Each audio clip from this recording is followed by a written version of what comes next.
Este é um projeto meu, pessoal, de convidar clientes, amigos, empreendedores de sucesso, com certeza, né?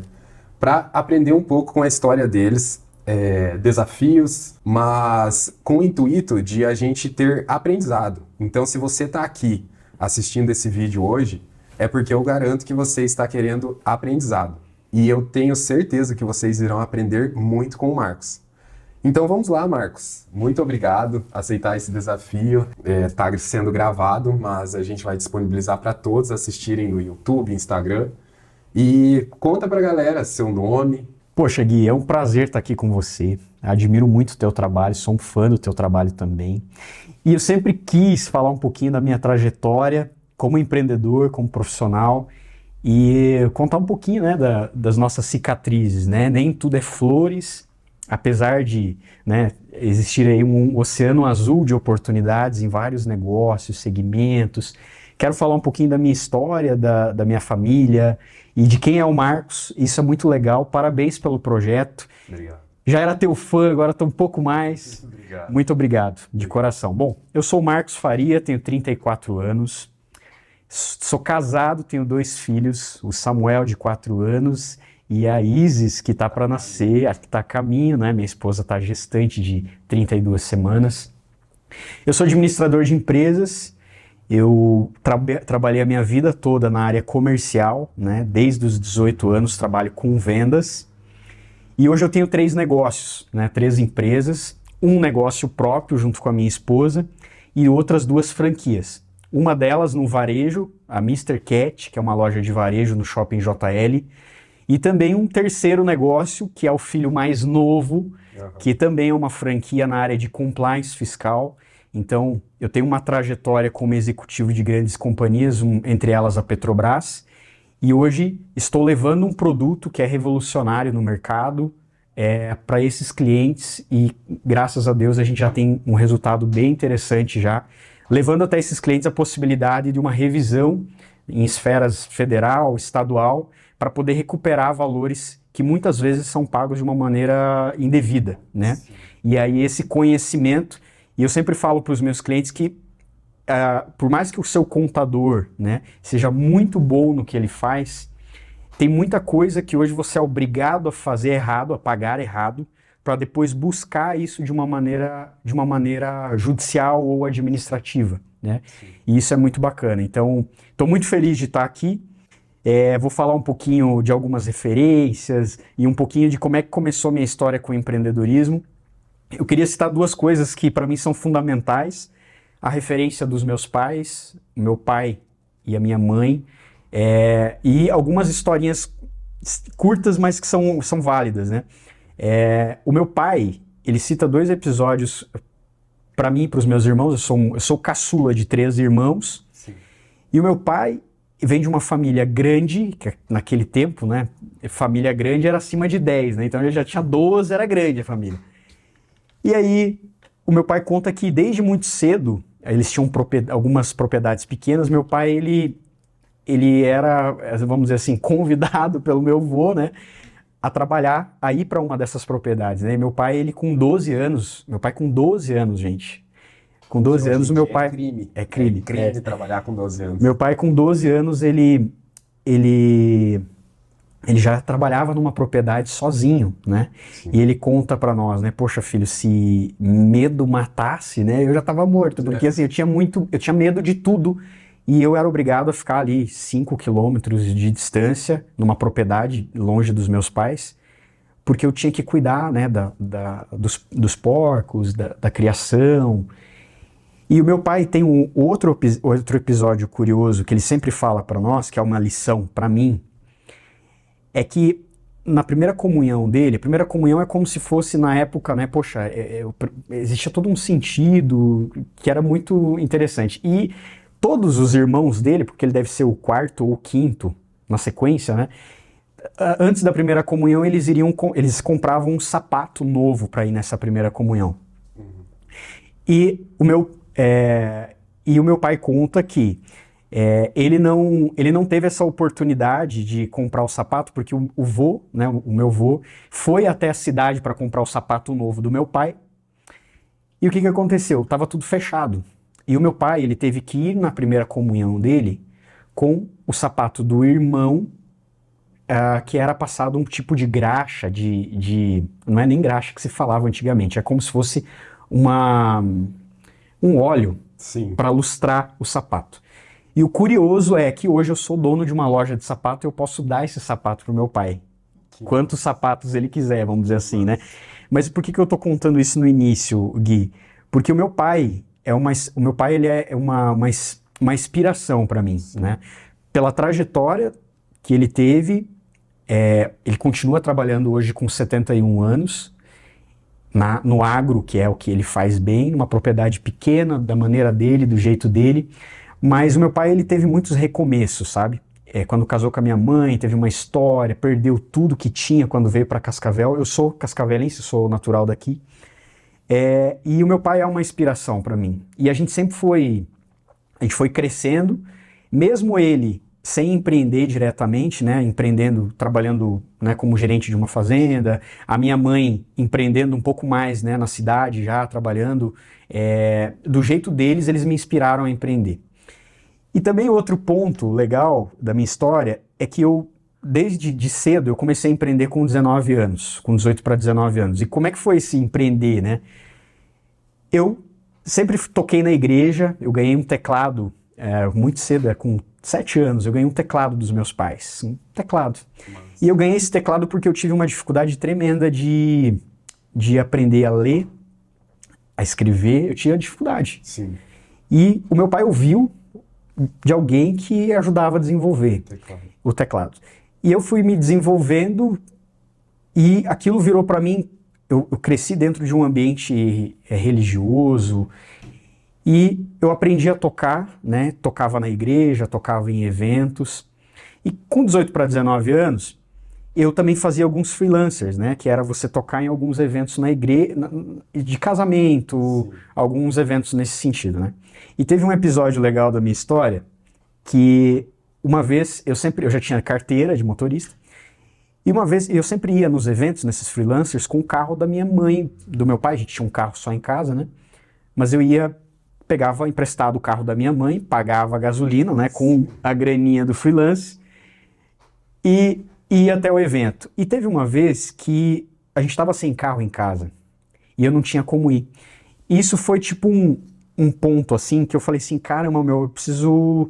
E rolou um estresse porque eu queria o carro para ir no evento e não tinha o carro e também as pessoas não tinham como me buscar e eu me vi assim, eu dei um jeito de ir, mas foi assim um pesadelo. Eu falei assim, cara, eu preciso dar um jeito de, sei lá, de ter um carro, porque eu quero fazer as minhas coisas, adolescente, claro, quero fazer as minhas coisas.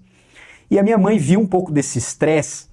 E eu sempre fui um cara um pouco ansioso para algumas coisas. E mãe, eu preciso de um carro, eu já estou trabalhando. Eu já trabalhava com vendas desde os 18 anos numa empresa em Cascavel, que eu tenho muito orgulho de falar o nome, porque é uma empresa que me ajudou muito, que é a Aluforte aqui em Cascavel. Ah, conheço. E então, a minha mãe, vendo um pouco dessa preocupação, ela teve uma ideia. Falou assim, não, vamos comprar um carro então. A gente vai comprar o carro e a gente vai comprar o carro, mas a gente vai pagar o seguro. Só que eles falaram isso e eu duvidei. Eu duvidei, Gui, desse... Ah, cara, eu não tenho... Por que que eu duvidei? Porque eu ganhava R$580 na época, como vendedor, né? Ganhava básico para uma pessoa de 18, 19 anos, né? E então, eu ganhei... Um dia eu cheguei em casa do trabalho e minha mãe tinha comprado o carro. A minha mãe comprou o carro e o carro já estava em casa. E eu levei, foi rápido. E eu levei um susto assim, porque eu falei assim, ô mãe, como é que eu vou pagar o carro? Eu não tenho como pagar o carro. E aí eu ganhei o carro para pagar o carro. Claro. E aí eu ganhei um carnê assim de 48 páginas com uma parcela de R$890. Vixe, e eu ganhava 580. E eu sempre fui um cara, assim, Gui, meio orgulhoso. Sim. Eu falei assim, cara, eu não quero que meu pai pague pra mim. Eu não quero que a minha mãe pague pra mim. Então, esse é um ponto que eu vou ter que me virar. Sim. E aí, o que eu comecei a fazer? Primeiro primeira coisa que eu fiz, eu pedi um aumento no trabalho, eu pedi um aumento. Comprei um carro, preciso ganhar mais. Preciso ganhar mais. Só que aí eu tive um estalo, uma ideia. Poxa, se eu tenho o carro e eu conheço as pessoas, eu posso ter uma empresa. Com certeza. E essa empresa, na área de eventos, eu posso ganhar mais dinheiro para pagar esse carro e para pagar o carro, não só para isso, mas para me manter e tudo mais. E o resultado disso, Gui, foi que eu tive a minha primeira empresa com 19 anos, chamada Grupo Dó Maior, que é uma empresa que a gente fazia o seguinte, a gente tocava na cerimônia, com tudo que tinha direito, né? Teclado, que era o que eu tocava, vocal, saxofone, flauta, e a gente ia agregando serviços a isso. E a gente começou a fazer outras coisas que as pessoas não faziam, ou se faziam de uma maneira muito tímida, mas a gente começou a fazer o seguinte, a gente começou a fechar o evento todo, com cerimônia, DJ, luz, iluminação, e a gente passou a trazer parceiros para fazer isso. Você uniu e aí a gente começou a unir, e a gente começou a fazer isso. E nesse tempo eu já fazia faculdade, eu me formei em administração, eu sou administrador, e eu lembro que eu estava no segundo, no terceiro ano de faculdade, o que eu fazia? Eu não tinha, no meu horário de intervalo da faculdade, que era entre 8h15 e 8h30, eu sempre tinha uma lista que eu pegava nas igrejas, uma lista de noivos, e eu ligava para as pessoas para oferecer esse serviço para as pessoas. Ou seja, eu ligava para o noivo e para a noiva dizendo, olha, eu tenho um serviço que é legal, que pode ser interessante para você, se chama Grupo Dó Maior, a gente agrega, tal.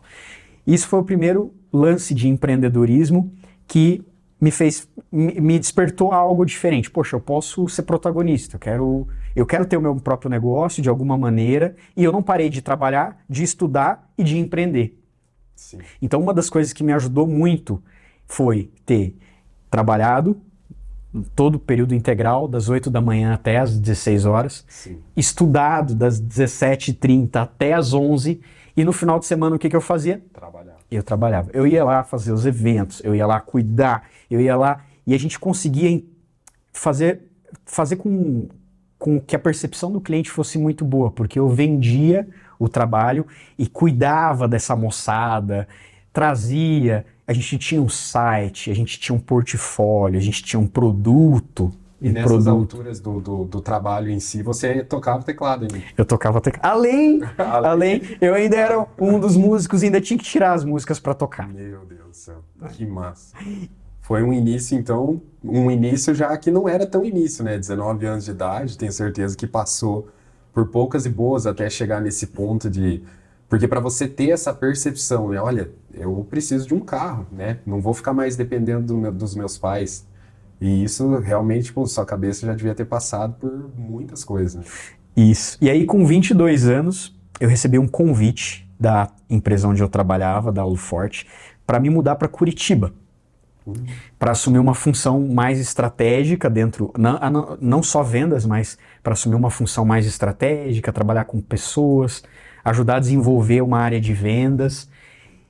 E falei, e agora? Porque eu tenho o grupo, tenho a minha namorada, que hoje é minha atual esposa, a gente já namorava, mas falei, caramba, mas é uma maneira de eu me desenvolver. Então eu fui para Curitiba para morar sozinho, eu morei sozinho de 2012 a meio de 2013, e foi algo, Gui, foi uma baita experiência, porque assim, uma coisa que eu tenho comigo, ninguém nasce pronto, e a gente erra. Eu tenho, assim, vou contar para vocês ao longo do podcast algumas experiências de erro, né, de me sentir um pouco assim, poxa, fracassei nisso, mas o que a gente fez com esse fracasso, né? Transformou em aprendizado. Sim. Ou a gente desistiu desse projeto, desistiu do que poderia fazer, né? E nesse momento, onde eu assumi essa função estratégica como supervisor de vendas, que também lá em Curitiba, que também tinha uma área operacional para cuidar, foi onde eu me despertei e falei assim, caramba, a faculdade da vida, ela ensina, né, poxa, muito mais que você aprende nos 4 anos de faculdade. Aí você já estava formado. Já estava formado, estava recém-formado. E aprendi muito com pessoas que me ajudaram, que foram como se fosse uma mentoria, né? Foram me ajudando, mas mesmo assim, né? Falta um pouco do trato. Com 22 para 23 anos, você não tem uma visão. E aí, com 22 para 23 anos, você ter que liderar pessoas de 40 anos. É diferente, né? A pessoa olha para você de uma maneira como se realmente... E você não tem toda a experiência para liderar, né? E aí eu fui entendendo que a liderança em si não é uma posição. Sim. A liderança é você realmente ser uma referência para as pessoas, né? E você ajudar as pessoas ao ponto de conquistar o respeito das pessoas. E hoje é muito legal falar disso, porque hoje você, seja em qualquer área que você atue, ou como dono do próprio negócio, não necessariamente você é um líder. Você se torna um líder muito mais pelas tuas atitudes e pela tua maneira de cativar as pessoas do que pela posição que você está. E hoje, o que eu percebo hoje nos negócios em si, falando agora da Mr. Cat, né?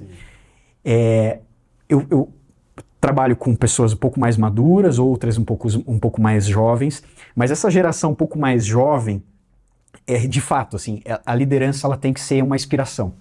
A liderança não pode ser uma oposição. Ela não pode ser posicional, né? Olha, eu sou o dono da empresa. Não tem como você aparecer uma vez por semana lá e querer que elas entendam o que você quer, né? Você tem que estar realmente no negócio. Estar no negócio e você buscar inspirá-los, né? Sim.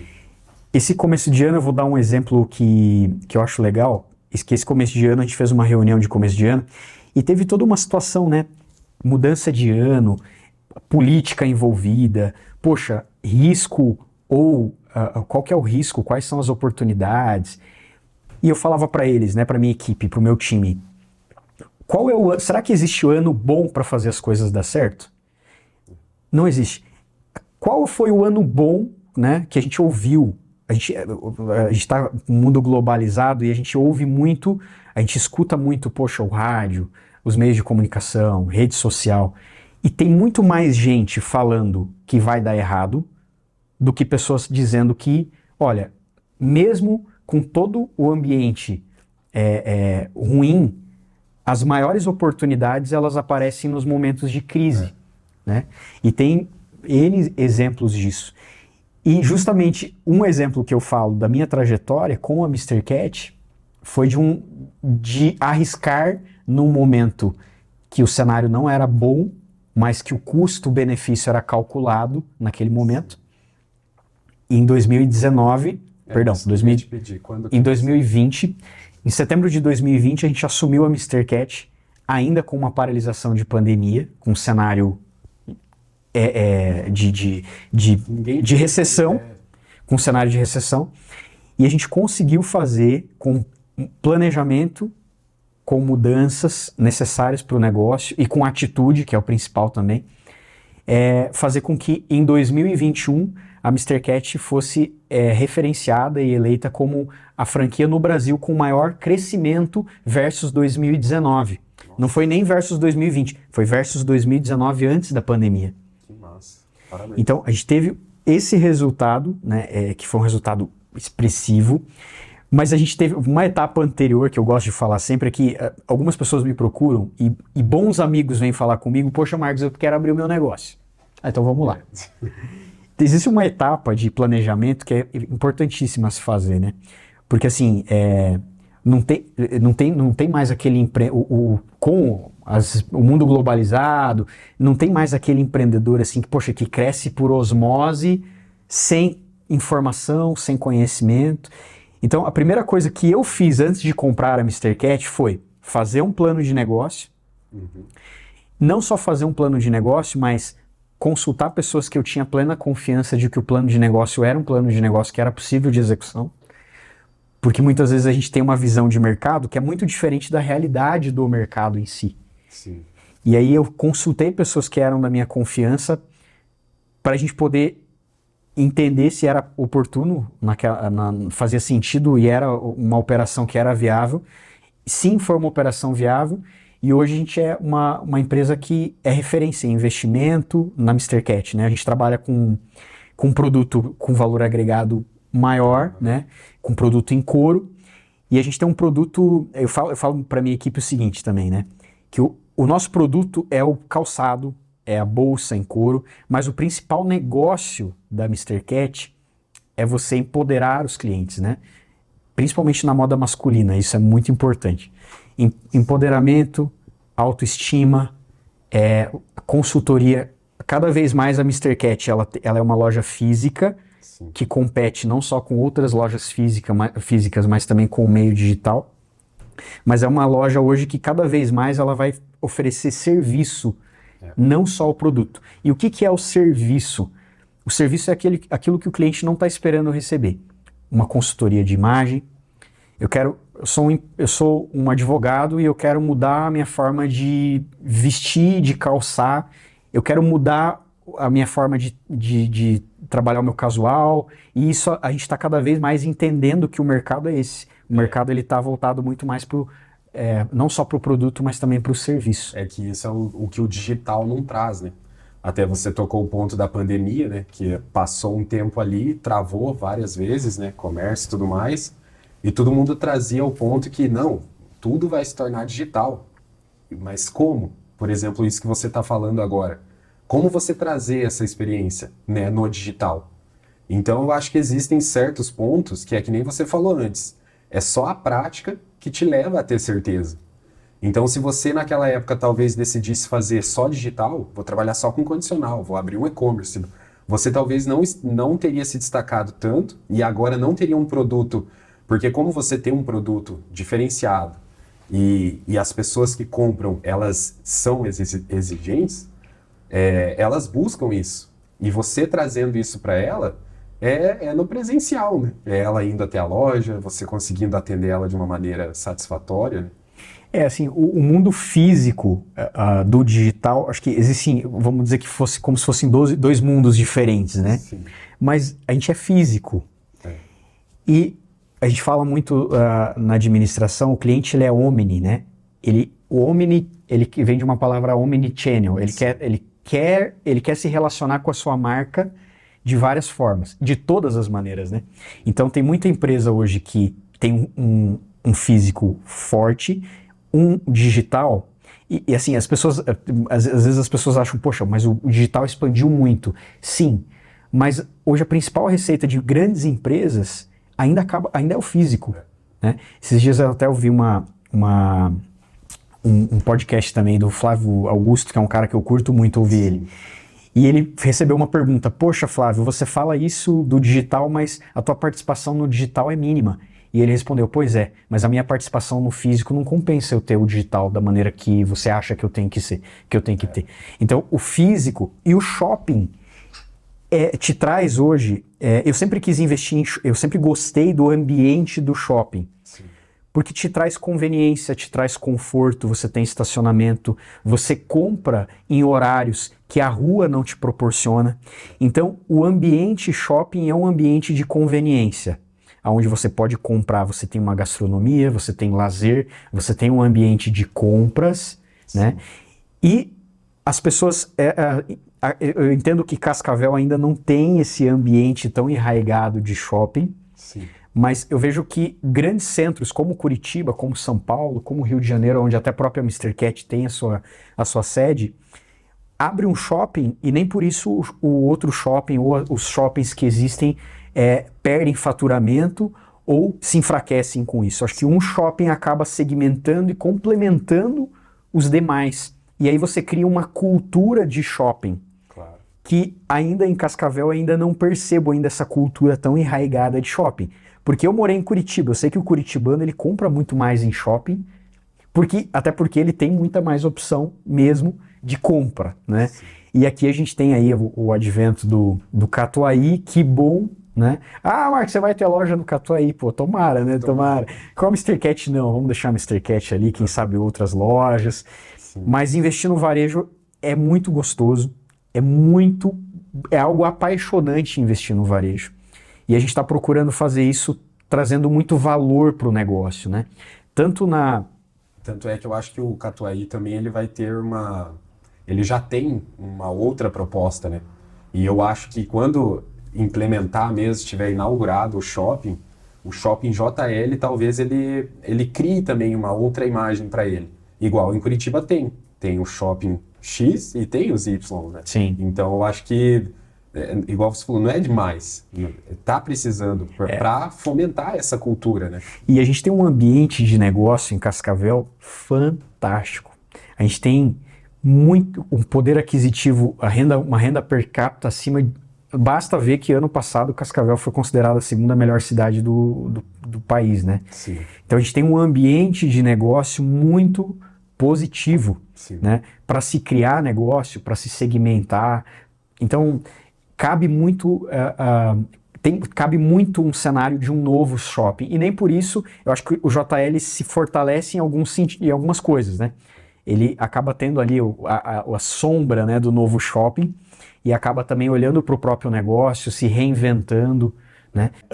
Logo que eu voltei de Curitiba, eu assumi um outro projeto, fiquei até 2015, casei em 2015 com a minha esposa, maravilhosa.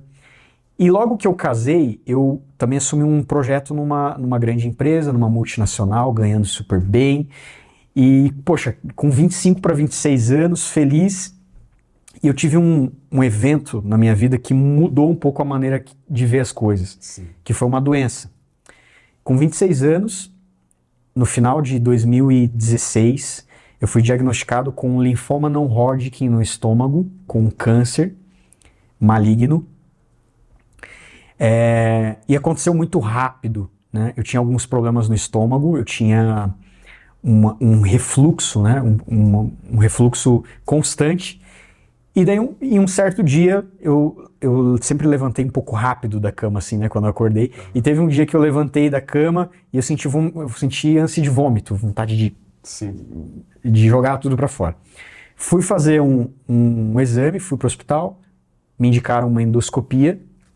E quando eu fiz a endoscopia, eu fui diagnosticado com uma série de problemas no estômago, né? Entre eles, úlcera, gastrite, uma bactéria no estômago e uma suspeita de linfoma, uma suspeita de câncer. E aí, passando de um ano para o outro, isso, assim, num contexto, poxa, recém-casado, numa posição importante, boa, né? Porque financeiramente tava sendo muito bom, né? E eu lembro que o primeiro impacto para mim, e talvez, lógico que eu pensei na minha família, na minha esposa. Pensei também, caramba, mas como é que eu vou deixar minhas atividades, eu vou ter que parar a minha vida. Nessa época você trabalhava nessa... Eu trabalhava nessa multinacional. Só nisso? Só nisso. Não Não empreendia. E aí, aí eu fiz um tratamento, eu fui submetido a um tratamento com quimioterapia, com 6 sessões de químio. Mas eu lembro de uma sensação, assim, quando eu levei os meus exames para o gastro primeiro, o gastro, o Dr. Rafael Garcia, um cara que eu tenho muito respeito e eu admiro. Ele olhou para mim e falou assim, olha, Marcos, eu quero te desejar sorte no tratamento. Você tem um problema que você tem que resolver, que é um problema grave. E foca nisso, nesse momento. E aquilo foi uma chave que eu tive que virar naquele dia.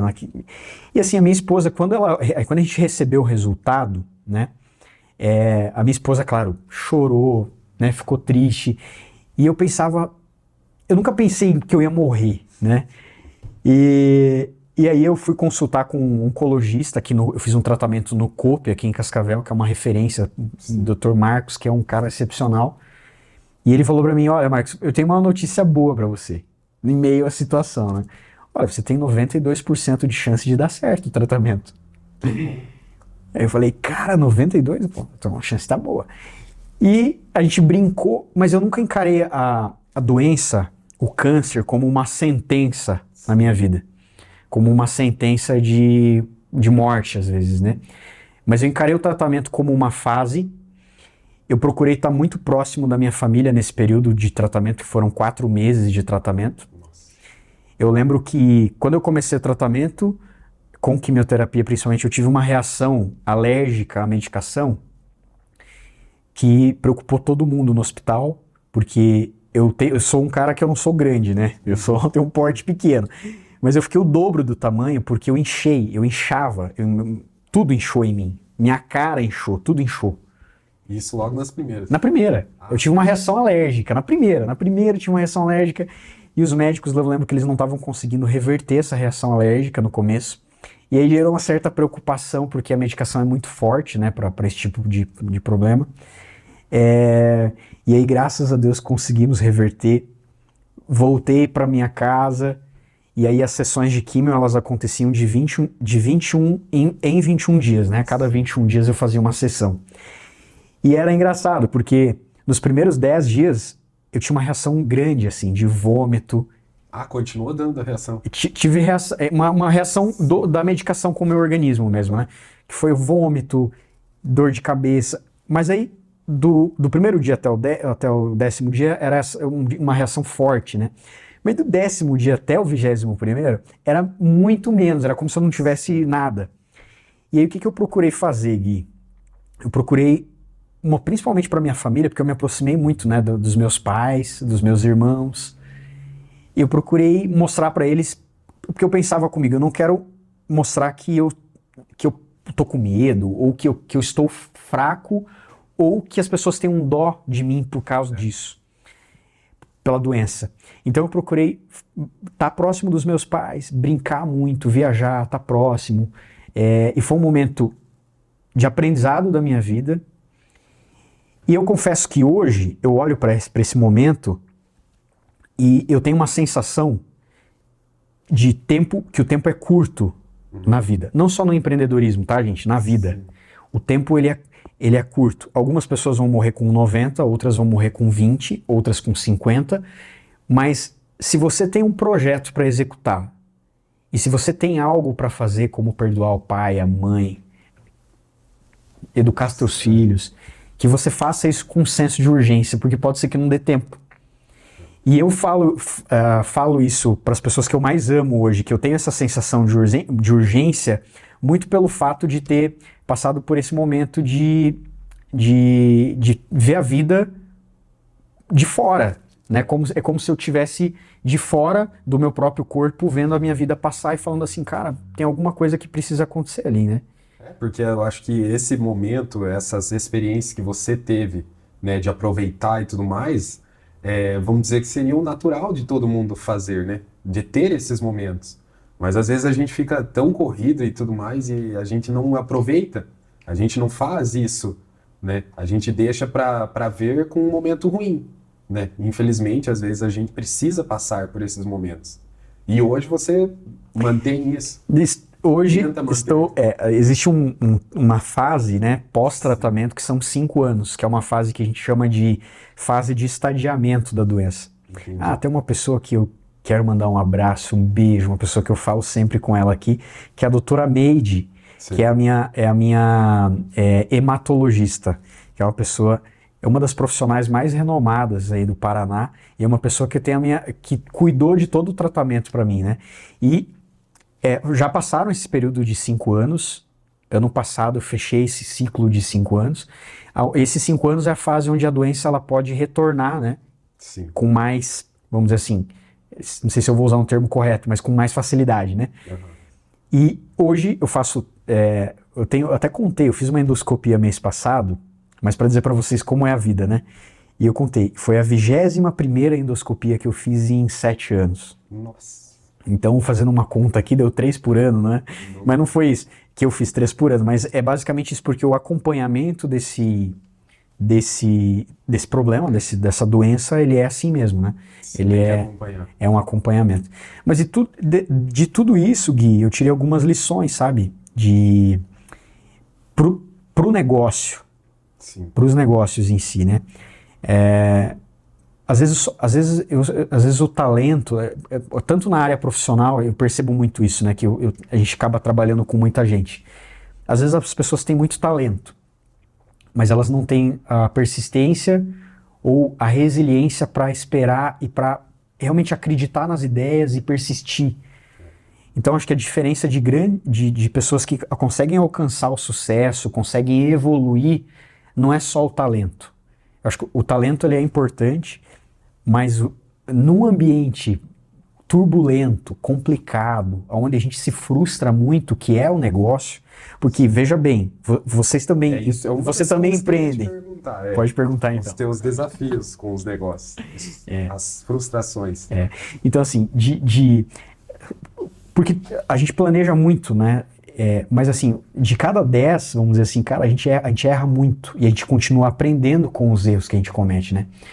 E é claro, a gente busca errar o menos possível, mas tanto na clínica, né, no estúdio onde a gente tem um negócio próprio, quanto na Mr. Cat, quanto no novo empreendimento, na nova franquia, a gente está sempre buscando entender o mercado, planejar as coisas, mas nem sempre a gente consegue executar e ser bem sucedido, né? Mas eu falo isso porque lidar com a frustração é algo que o empreendedor hoje, ele tem que... quando você começa a empreender, você acha assim, não, eu sou um cara talentoso, eu vou ser alguém de sucesso à medida que as coisas forem dando certo. Muitas vezes as coisas não dão certo nessa proporção, não. E eu vou dizer para você, na maioria das vezes, elas às vezes encaminham e você tem que se reinventar ao longo do processo. Sim. Então hoje, se reinventar, abrir mão de uma ideia e pegar outra ao longo do caminho, ela passa a ser uma ideia inteligente. Claro. Porque você abre mão, às vezes, para você poder alcançar um outro patamar. Outra coisa que eu vejo no empreendedorismo, que entra nessa fase dos desafios, né? Que assim, ser empreendedor, muitas vezes, é também você conviver, algumas vezes, com um complexo, às vezes, até de solidão, às vezes, nos negócios. Por quê? Às vezes as pessoas me perguntam, pô, Marcos, cara, é maravilha ter um CNPJ, uma empresa, você trabalhar para você mesmo. Só que assim, ter uma empresa hoje exige muito, é uma responsabilidade muito grande e exige que você estude muito. Eu até trouxe alguns livros aqui, ó, que não foram à toa, tá, gente? Ó, trouxe alguns livros aqui que para mim são referências, até comentei com o Gui, porque a gente precisa estudar. A gente precisa estudar muito mais quando a gente tem o próprio negócio. E falar, liderança é um tema legal, mas você cativar as pessoas para que as pessoas percebam em você a liderança é um desafio. Então, assim, um dos livros que eu gosto muito é desse livro aqui, ó, que fala de liderança em qualquer estágio da vida.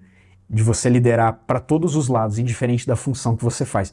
Não importa se você é o gerente, se você é o dono, ou se você é só o vendedor. Existe uma maneira de você ser líder, mesmo você sendo vendedor. Claro. Se você for uma referência no que você é, você se torna um líder. Né? E eu trouxe aqui um livro, um outro livro que eu gosto muito, que fala muito de um ambiente de inteligência emocional. O título é curioso, para quem não conhece vai até estranhar um pouco, talvez, né? Que é Mais Esperto que o Diabo. Curioso, né? Eu já li e gosto muito disso. E tem um lance que o autor fala, porque é Mais Esperto que o Diabo, porque esse livro ele acontece num contexto onde existe uma entrevista do autor do livro com o próprio diabo. Né? E no começo da entrevista o diabo faz uma confissão. Ele faz uma confissão de que 98% das pessoas que habitam a Terra são controladas por ele. E existem 2% apenas que não são controladas por ele. E eu gosto desse contexto porque ele fala que... E como é que ele controla, né, cara? 98% é uma analogia, mas eu acho que é muito verdadeiro. Ele acaba colocando no coração das pessoas um medo, por exemplo, o medo da pobreza, o medo da morte, o medo do insucesso, né? E isso acaba sendo um limitador para que a pessoa evolua, arrisque, cresça e busque o crescimento pessoal e profissional, né? E aí ele fala, que eu acho muito interessante, quem são esses 2% que ele não controla. E aí ele fala aqui, até no prefácio do livro, ele fala assim, ó, olha só, ele até fala do medo aqui, ó. Medo é uma ferramenta de medo é a ferramenta de um diabo idealizado pelo homem. A fé inabalável em si mesmo é tanto a arma que derrota este diabo quanto a ferramenta que o homem utiliza para construir a vida de sucesso. E mais do que isso, é uma conexão direta com as forças irresistíveis do universo que apoiam o homem que não acredita em fracassos e derrotas, senão como experiência meramente temporária. Eu gosto... Bate bastante nessa tecla, né? Que tudo é temporário. Tanto o fracasso quanto o sucesso. Se você não mantê-los, né? Porque o fracasso ele vai acontecer. Mas vai de você passar por ele ou você se manter nele e não fazer mais nada. E o sucesso também. E ele fala dessas duas pessoas que são... É uma característica das pessoas que ele não controla, é a iniciativa. A iniciativa não só de ter um próprio negócio, de reinventar as coisas, de buscar uma conexão de crescimento profissional, pessoal, enfim. Mas é uma inspiração porque eu acho muito inteligente a maneira com que ele conduz as experiências e como o diabo vai falando e como acaba fazendo sentido quando a gente fala de inteligência emocional. E o último livro, só para acabar aqui... Sim, tranquilo. Tem um livro cara, esse é o meu livro de cabeceira na administração, que é O Mito do Empreendedor. Massa. Eu dei de presente para minha esposa e ela se apaixonou pelo livro também, mas eu acho que todo empreendedor devia ler esse livro aqui. Sim. Porque ele fala... Quem quer estar empreendendo também, né? E quem quer empreender, primeiro tem que ler esse livro aqui, gente, ó. Leiam esse livro. Eu Esse até livro é conversei fantástico. com você antes um pouco, né? Que a questão até mesmo... eu converso bastante com a minha esposa, né? Com a Gabi. Que ela fala, não, mas não é todo mundo que vai ter empresa, que quer ter empresa, que... E justamente é isso mesmo. Mas você pode tratar a sua profissão, né? O que você acha que nasceu para fazer, que você gosta, como empreendedorismo. Você não entra numa empresa hoje para ficar no mesmo... na mesma... repartição dentro da empresa, entende? Você pode olhar o seu chefe e querer chegar até lá. E quando você chegar lá, você pode querer ser o outro superior. Então você não necessariamente necessita ter uma empresa para ter sucesso, para ser um empreendedor. Você pode ser empreendedor... Eu acho muito bacana o que você falou, Gui, porque você pode ser empreendedor na empresa onde você trabalha. Sim. De que forma? Sendo protagonista e puxando a responsabilidade como se é senso de dono, como se o negócio... E a melhor maneira de começar a empreender é essa. É você ser o dono. Se eu sou um vendedor, eu vou procurar me especializar, eu vou procurar ser o melhor naquilo que eu faço como vendedor, né? E não menosprezando, pelo contrário, porque eu até brinco com a minha equipe que eu sou um vendedor que também sou empresário.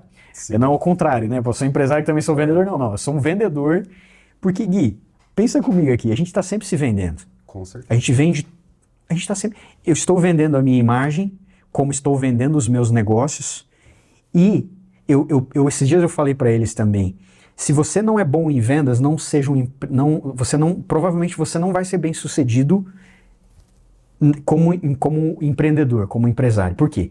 Porque se tem uma habilidade que a gente tem que estar sempre lapidando no ambiente de negócios é a venda. E vender para pessoas diferentes, com características diferentes, com credos diferentes, de maneiras diferentes. Cara, é um baita desafio. Talvez eu tenha um produto que é nichado para um determinado nicho, nível de pessoas, né? Sim. Mas assim, eu preciso entender que esse produto ele é nichado. Eu não vou vender esse produto para pessoas que não têm interesse por esse. Então assim, a inteligência, a gente fala de inteligência de vendas, né? Inteligência comercial do negócio é interessante. E tem um ponto do livro aqui que eu acho legal citar, Gui, que esse autor, o Michael Gerber, ele fala o seguinte, ele fala que existem 3 tipos de empresa. Quando a empresa começa, normalmente ela começa na infância. Ela passa por 3 etapas, até chegar à maturidade. Então ela passa pela etapa da infância, da adolescência, até chegar à maturidade. A fase da infância acontece comigo, tento não voltar, retroceder, né? Mas o que é a fase da infância? A fase da infância do negócio é onde você é bom em algo, você tem um talento e você abre uma empresa. Mas aí você abre uma empresa um pouco para sanar, né, os teus anseios lá que você não conseguia realizar, né, onde você trabalhava muitas vezes, e você acaba ocupando todos os papéis dentro da empresa, né? O papel do administrador, o papel do técnico, o papel do operacional, Na fase e aí, porque quando você abre é uma coisa, você não tem cliente. Quando você vai aumentando tua cartela de clientes, a tua carteira de clientes, o que vai acontecer com essa pessoa aqui? Essa pessoa aqui, ela vai falar assim, cara, eu tinha um emprego, hoje eu tenho o pior emprego do mundo. Por quê? Porque é um emprego onde eu tenho que cobrar o escanteio, ir para cabecear, e se der alguma coisa errada eu tenho prejuízo. Então a fase da infância, ele mostra isso no livro, que a fase da infância tem muito a ver com isso, com um negócio onde ele... E a fase da adolescência, a infância e a adolescência. A fase da adolescência é quando o empresário, ele se dá conta de que ele precisa mudar o jeito dele ver o negócio e ele precisa profissionalizar o negócio, ele precisa departamentalizar, ele precisa ter um marketing estruturado, ele precisa ter pessoas que atendam bem, ele precisa ter pessoas que trabalhem bem o operacional para que ele consiga monitorar tudo isso. Sim. E aí existe a terceira etapa, que é a empresa onde a empresa está na fase madura. E eu vou dar exemplos de empresa madura que eu acho que é mais fácil ainda da gente entender. Como é que a gente acha que o Bezos, por exemplo, toca o negócio dele? Vamos dar um exemplo aqui muito... Eu sou fã desse cara. O da Havan, lá, o Luciano Hang. Como é que a gente acha que esse louco toca o negócio? Viajando o dia inteiro. Viajando, e ele entendeu o seguinte, que quando a gente chega na fase da maturidade da empresa, a gente entende como empreendedor que não basta você trabalhar na empresa, você precisa trabalhar pela empresa, impulsionando a empresa para o crescimento da empresa. Sim. Então, eu tenho uma empresa, mas não só questão de rentabilidade e tudo que envolve, mas assim, essa empresa, em que nível que ela está hoje? Ela está na fase da infância, da adolescência ou da maturidade? Hoje, a maturidade da Mr. Cat me permite, numa sexta-feira, 4h30 da tarde, 4h30, estar aqui falando de negócio. Mas eu preciso ter uma equipe que esteja lá fazendo a coisa certa no lugar certo, né? E então eu gosto muito desse livro porque tem algumas reflexões assim, de negócio que são bem interessantes para a realidade do negócio mesmo em si, né? É isso aí, Marcos. Eu vou pedir para fechar a nossa entrevista dando dicas, alguma coisa que possa agregar para as pessoas, né? Tanto quem está querendo abrir algum negócio ou que já tem o próprio negócio e está com dificuldades. Hoje a gente talvez não sei se tem perguntas ali no ao vivo, mas se tiver depois a gente pode responder nas redes sociais e tudo mais. Mas olha, eu quero dar uma dica importantíssima aqui para as pessoas que querem empreender, que desejam empreender. Uhum. Não espere estar pronto. Porque se você esperar estar pronto, meu amigo, o dia nunca vai chegar. Eu fiz uma analogia com o ano perfeito. O ano perfeito não existe. O que existe é a atitude perfeita, com o planejamento perfeito. Ou melhor dizendo, vamos começar de novo aqui. Existe o planejamento que com atitude pode vir a trazer grandes resultados. Sim. Então assim, se você esperar estar pronto, não estou dizendo para você largar teu emprego, né, como um doido, mas estude, busque referência em pessoas que construíram algo, porque isso é muito valioso. Tem muita gente hoje que quer dar, e a gente tem que tomar um certo cuidado com isso. Respeito muito, mas tem muito coach de obra pronta. Sim. Né? Então é fácil falar de negócio, mas você... tem um negócio legal que eu gosto sempre de falar. Falar de negócio é fácil. Seja empresário, empreenda, e aí sim vai fazer muito mais sentido. Falar de empreendedorismo para quem nunca empreendeu, talvez seja até mais fácil, né? Agora, para quem empreende, para quem está no dia a dia e tem que ter, fôlego, tem que ter fôlego, porque assim, você não vai trabalhar das 8 da manhã às 19, nem sei mais que hora é, das 18. Você vai trabalhar full time. Né? E o ambiente de negócios, que é apaixonante, ele vai te proporcionar isso. Essa realização de você poder planejar, executar, se frustrar muitas vezes. Se você não é um cara bom de frustração, pense 2 vezes em abrir um negócio. Sim. Porque a gente se frustra. Eu vou dizer uma coisa, com dor no coração, mas eu perdi muitos amigos quando eu empreendi. Sim. Estranho isso, falar isso, né? Mas é verdade. Por quê? Não, as pessoas não querem o mal da gente, muitas vezes, né? Mas o fato de você sair da manada só leva a pedra quem sai da manada. Se você não está disposto a levar pedradas, meu amigo, é difícil. Então, assim, empreender é isso, é estar disposto a se frustrar e também ter atitude. Não espere estar pronto.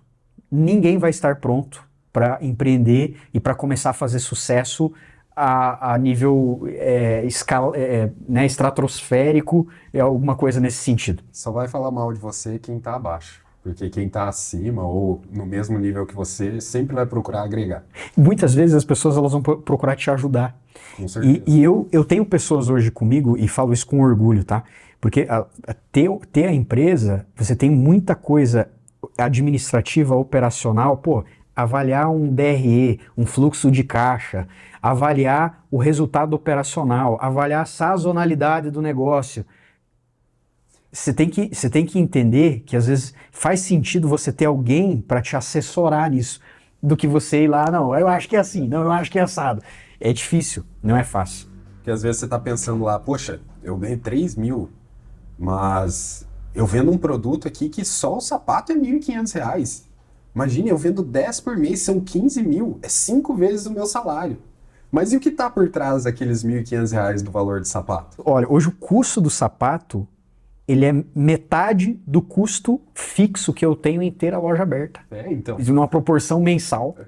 Então, assim, e tudo isso tem que estar muito bem estruturado, planejado. As coisas não acontecem... se você quer empreender mesmo de verdade, comece sem estar pronto, mas busque pessoas para te ajudar. Eu, quando fiz o plano de negócio, eu fiz o plano de negócio numa planilha do Sebrae.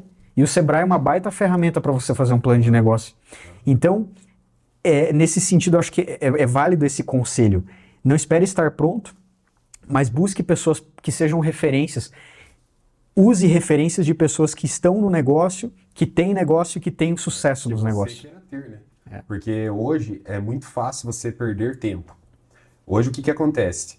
Nós temos ferramentas fáceis nas nossas mãos. O celular.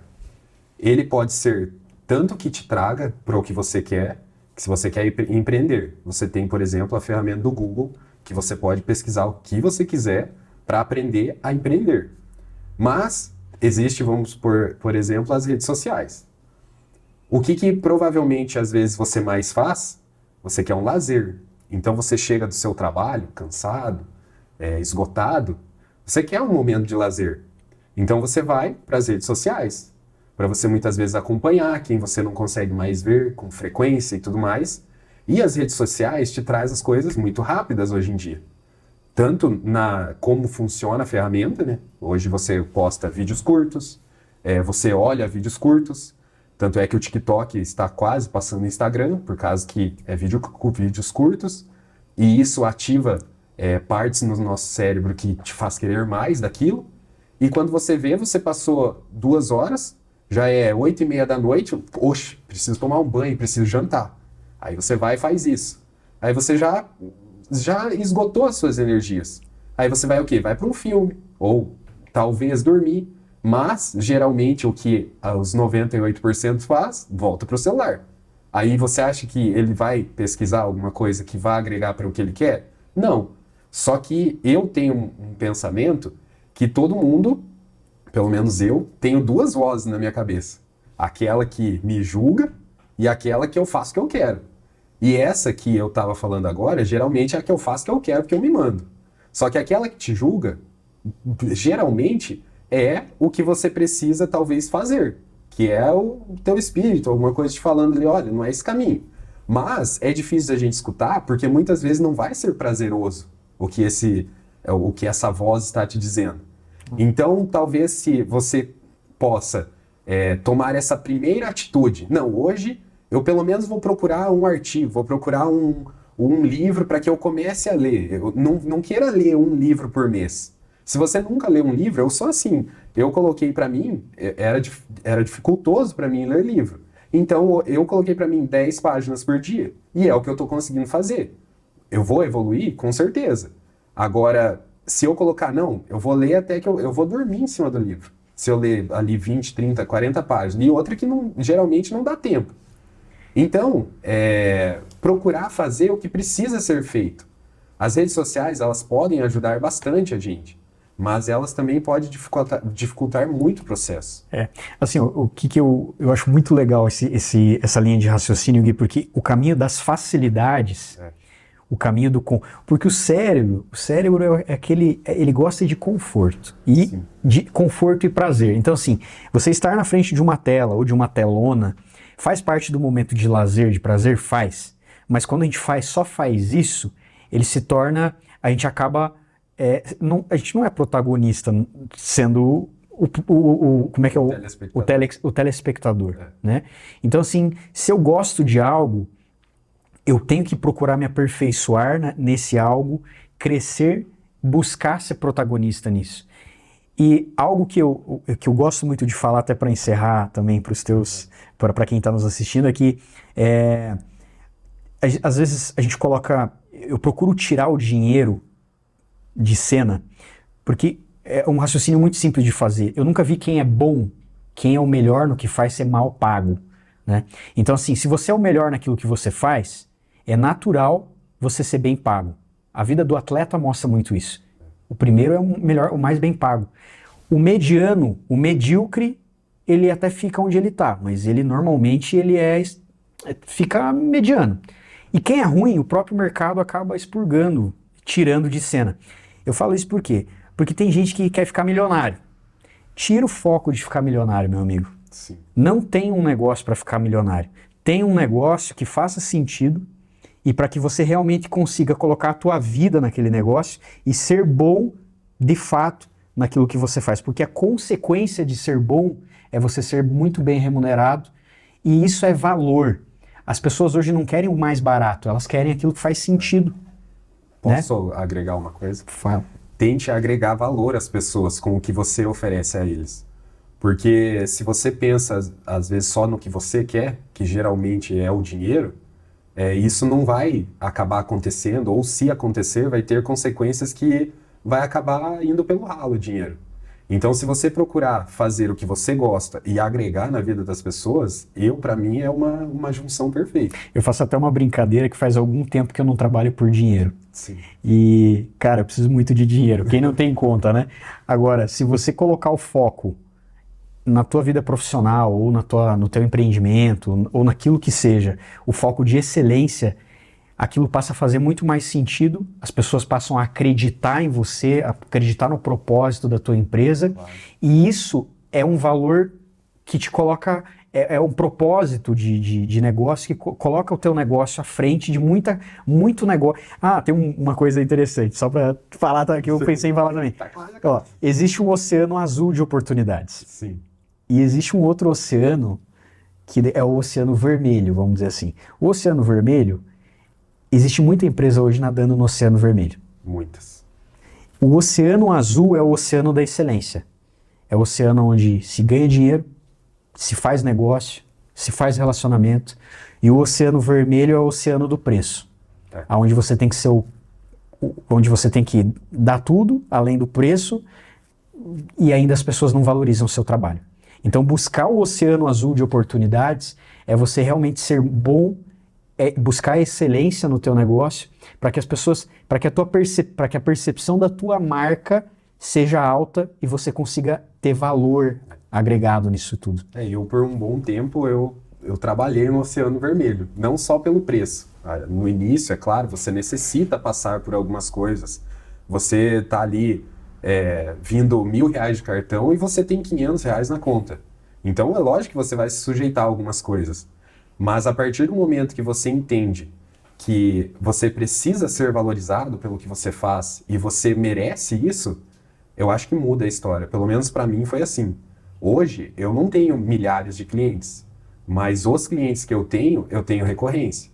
E hoje eu trabalho pela recorrência. Eu não trabalho pelo cliente que me acha nas redes sociais e vê o valor e talvez às vezes nem me responde mais, ou me fala mesmo que tá caro, que tem por 3, 4 vezes mais barato. Eu não trabalho por esse cliente, eu respeito, eu atendo da mesma maneira que eu atendo meus outros clientes.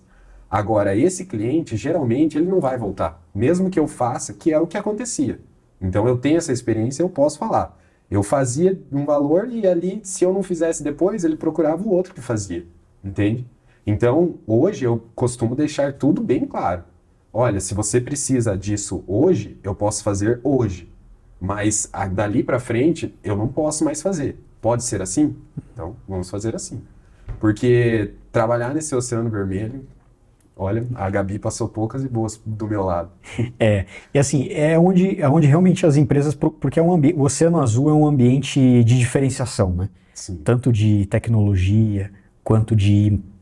É o que existe é o que as pessoas querem. O Oceano Azul é o que todo mundo quer, é, né? Porque assim, quando eu saio de casa para comprar algo, a gente não sai para comprar o mais barato, a gente sai para comprar o que é bom pelo menor preço, sim, né? E as pessoas até pagam mais caro, mas desde que elas tenham um valor percebido muito mais alto, né? Então, eu falo isso por quê, Gui? Porque a gente se posiciona no mercado como marca. Eu posso me posicionar como uma marca barata e ser bem sucedido, porque eu entendo o meu público, eu sei que o meu produto tem a minha margem. Agora, eu posso me posicionar como uma marca líder e ser uma marca líder que as pessoas têm a percepção de que é uma marca líder, né? Isso é um negócio interessante, é um paralelo legal para as pessoas entenderem também. isso aí. Eu gostaria de agradecer principalmente a presença do Marcos. Tenho certeza que foi muito valioso. Para mim, já foi muito valioso. E espero que para vocês também. E a gente se vê nas próximas, porque para eu realizar esse projeto que eu ainda vou contar para vocês, vou precisar de muito mais pessoas como o Marcos. E é isso aí, Marcos. Obrigado. Parabéns. Muito obrigado pelo convite, tá? Valeu. Até a próxima.